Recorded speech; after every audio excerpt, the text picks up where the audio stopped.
That was Michael Anthony, okay? 100% dedicated, never did anything to hurt those guys, and they tried to hurt him again and again and again. He never smashed a guitar. He never stormed off a stage. He never gave the tabloids a headline to chase. For more than 3 decades, Michael Anthony stood a few feet from one of the loudest, most combustible rock bands in history and did the one thing nobody in Van Halen seemed capable of doing consistently. He showed up, he played his part, and he kept his mouth shut.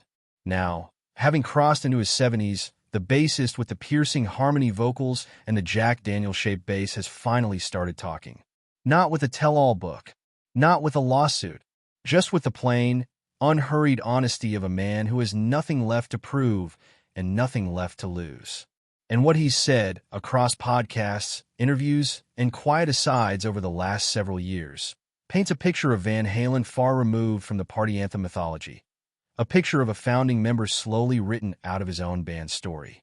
This is that story, told through what Michael Anthony has actually said, what the people around him have said, and what the public record shows. Long before he was pounding out the low end on Runnin' with the Devil, Michael Anthony was a kid in a house filled with brass. His father played trumpet, and the sound of live music practiced in the next room became the wallpaper of Anthony's childhood. He picked up the trumpet himself and stuck with it through school, eventually landing in the marching band after his family moved to Southern California in the 1960s. It was disciplined, structured, and about as far from arena rock as a kid could get. Everything changed around age 13. Rock and roll had gotten its hooks into him, and like a lot of teenagers discovering the electric guitar for the first time, Anthony wanted in, but he didn't want to be another guitarist in a town full of them. So he went the other direction.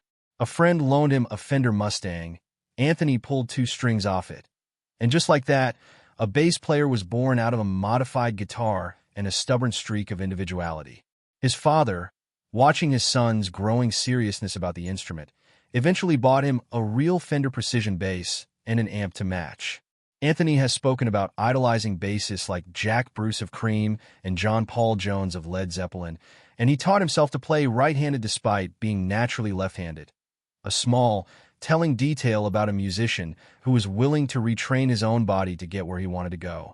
Before Van Halen, there was Snake, a local Pasadena area power trio where Anthony played bass and sang lead, cutting his teeth in front of real, if modest, crowds at school dances and clubs. It was unglamorous work, but it built the 2 things that would define his career: a rock-solid low end and a voice built for harmony. Snake crossed paths more than once with another local band called Mammoth, fronted by 2 brothers named Alex and Eddie Van Halen. By most accounts, the connection that mattered most came on a night when Mammoth's PA system failed and Anthony offered up Snake's equipment so the show could go on. A small act of professional generosity that stuck with the Van Halen brothers. Not long after, Mammoth lost its bassist, and the brothers remembered the guy who'd bailed them out. A garage jam session followed. The chemistry was undeniable, and Anthony was in. Mammoth soon became Van Halen. The earlier name was already taken by another act. And with David Lee Roth on vocals, Eddie on guitar, Alex on drums, and Michael on bass, the classic lineup was set. For Anthony, it wasn't just a new gig. It was the beginning of the only career most people would ever know him for. By the time Van Halen was tearing through the Los Angeles club circuit, Gazzarri's The Whiskey A Go-Go, Anthony's role in the band's sound was already unmistakable. His backing vocals, pitched high and clean, became one of the most recognizable textures in Van Halen's music, the counterweight to Roth's theatrical lead vocals, and the glue that let Eddie's guitar heroics and Alex's drumming sit inside an actual song instead of just a jam. When the band's self-titled debut dropped in 1978 on Warner Brothers, his bass lines anchored tracks like Runnin' with the Devil and Ain't Talkin' 'Bout Love, while his harmonies lifted songs like Jamie's Cryin' into the stratosphere. Offstage, the picture painted by people who worked with the band is consistent. Anthony was the reliable one. Former Van Halen manager Noel Monk, who spent years on the road with the group and later wrote a memoir about his time managing them, described Anthony as one of the easiest, most professional members of the band to deal with, steady where others were volatile. In the band's early years, that professionalism came with an equal financial stake. Anthony was, by several accounts, a full quarter partner in Van Halen's business, sharing equally in profits, expenses, and decisions alongside Roth and the two brothers. It was a real partnership on paper and in practice during the years when the band was building itself from clubs into arenas. That would not last. Van Halen's 1984 album was the commercial peak of the classic lineup. Jump, Panama, Hot for Teacher turned the band into an inescapable fixture on radio and the still new MTV. But according to Noel Monk's memoir, Runnin' with the Devil, the band's internal financial structure shifted dramatically around this same period, and Michael Anthony was the one who paid for it.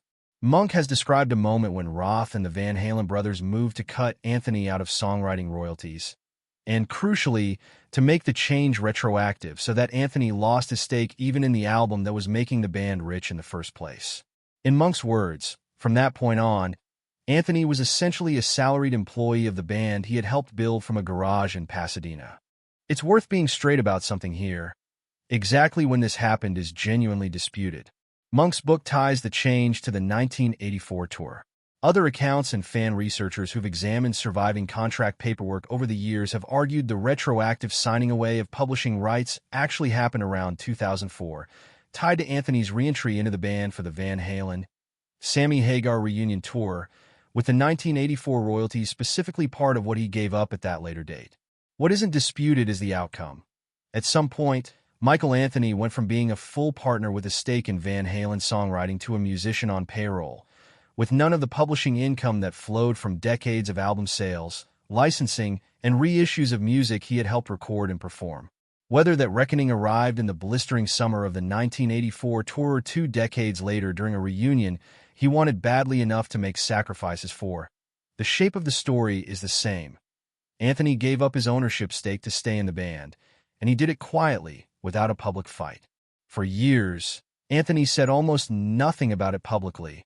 When he eventually did address it, in interviews and fan Q&As, he confirmed the substance of what Monk described, that he had, in fact, signed away rights under pressure, while framing his choice not as weakness but as loyalty. He has said in various forms that keeping the band together mattered more to him than the money, and that playing music was what he actually wanted out of all of it. It's a strikingly generous read on a moment that cost him, by any reasonable estimate, millions of dollars over the following decades, as 1984 alone went on to sell more than 10 million copies in the United States. If the 1984 contract was the quiet wound, Eddie Van Halen's June 2015 interview with Billboard was the public one. In a wide-ranging conversation with writer Chuck Klosterman, Eddie didn't just talk about the past. He directly attacked Anthony's musicianship and his voice. He claimed he'd had to personally show Anthony how to play every bass part before tours, going as far as describing Anthony showing up with a video camera to be taught the songs. He dismissed Anthony's singing outright, saying he wasn't really a singer at all, just someone born with an unusually high range, and insisted that the blended harmony sound fans loved was really more Eddie's own voice than Anthony's. The backlash was immediate and came from an unexpected corner, Sammy Hagar, who had fronted Van Halen for over a decade and later formed his own band with Anthony, called Eddie's claims flatly false in a public video response, saying he'd spent 11 years in that band and never once witnessed any video camera coaching session. Hagar ranked Anthony among the best bass players working and didn't mince words about what he thought of Eddie's version of events. Anthony himself, when Billboard reached out for a response, stayed measured, saying simply that he was proud of the bass playing and vocals he'd contributed to the band's sound, and that he had always chosen to stay above the mudslinging because he believed public fighting only hurt the fans who cared about the music. It was the same restraint he'd shown for decades. Absorb the hit, don't return fire. Protect the legacy even when the people attached to it wouldn't extend him the same courtesy. By his own account in later interviews, the comments did land. Anthony has described the experience as genuinely hurtful, not because of what strangers on the internet thought, but because of who was saying it. This wasn't a critic or a rival. It was someone he'd built a career and a sound with since they were teenagers jamming in a garage. The gap between the two men, which had already been widening for years, only grew after 2015. By the time Eddie Van Halen died in 2020, the two had reportedly stopped speaking entirely. The public sniping of 2015 was really just the loudest chapter in a longer, quieter decline. By the late 1990s, cracks in Anthony's standing within the band were already visible in the studio credits. On 1998's Van Halen 3, Anthony played bass on only 3 of the album's 11 tracks, with Eddie handling bass duties on the rest, an unusual arrangement for a band built around a fixed rhythm section, and one that raised eyebrows among longtime fans even at the time. The pattern continued into the 2000s, when Van Halen released the 2004 compilation, The Best of Both Worlds, which included a handful of newly recorded tracks. Anthony's contribution to those new songs was limited to backing vocals. He didn't play bass on them. He remained visible in interviews, rehearsals, and reunion talk, and he did go out on the high-profile, commercially successful 2004 reunion tour with Hagar. But according to Hagar, Anthony had to accept reduced financial terms and a contract that treated him more like a hired sideman than an original member of the band, just to be allowed back on that tour. It would turn out to be his last tour with Van Halen. The final break came in 2006, and by Anthony's own account, it didn't come as a phone call or a sit-down conversation. He has said he learned that Eddie Van Halen's teenage son, Wolfgang, would be taking over on bass largely through what he picked up from online chatter and outside speculation, not from any of his 3 bandmates directly. For a man who had been in the band for over 30 years, who had signed away his own financial stake to keep the group intact, the manner of his exit was, by his own description, blindsiding. There was no ceremony, no formal announcement to him personally, just an erasure that played out in public before it was ever confirmed to him in private. What Anthony did next says as much about him as anything that happened inside Van Halen. He didn't disappear, and he didn't spend the following years litigating his grievances in public. He went back to work with the person who had defended him loudest, Sammy Hagar. The two launched a touring act called The Other Half in 2005, built around the Van Halen catalog from both the Roth and Hagar eras, giving fans a chance to hear that music performed by 2 of the people who'd actually built it. A few years earlier, in 2002, Anthony and Hagar had also briefly teamed up in a supergroup called Planet Us alongside guitarist Joe Satriani and drummer Dean Castronovo. The project never released a full album, but a couple of its recorded tracks later surfaced on one of Hagar's solo records. The most successful of Anthony's post, Van Halen Ventures, arrived in 2008 with Chickenfoot, again pairing him with Hagar, plus Satriani on guitar and Red Hot Chili Peppers drummer Chad Smith. Their self-titled 2009 debut cracked the top 10 of the Billboard 200 and drew strong reviews, proof that Anthony's playing and voice were very much still in demand outside the Van Halen name. A follow-up album, Chickenfoot 3, came out in 2011. Then, in 2014, Anthony and Hagar formed yet another act, Sammy Hagar and The Circle, rounding out the lineup with guitarist Vic Johnson and drummer Jason Bonham, son of Led Zeppelin's John Bonham. The Circle leaned into a set list spanning Van Halen, Led Zeppelin, Montrose, and Hagar's solo catalog, and their 2019 album Space Between reached the top 5 on the Billboard 200. A reminder, decades after his Van Halen exit, that Anthony's musical instincts hadn't dulled a bit. Eddie Van Halen's death in 2020 reopened a conversation that had simmered for years. Could the classic lineup, or some version of it, ever be honored properly on stage?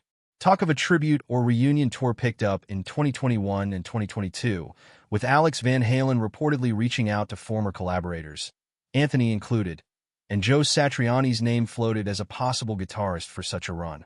By most accounts, Anthony's presence was seen as essential to any version of that idea carrying real weight with fans.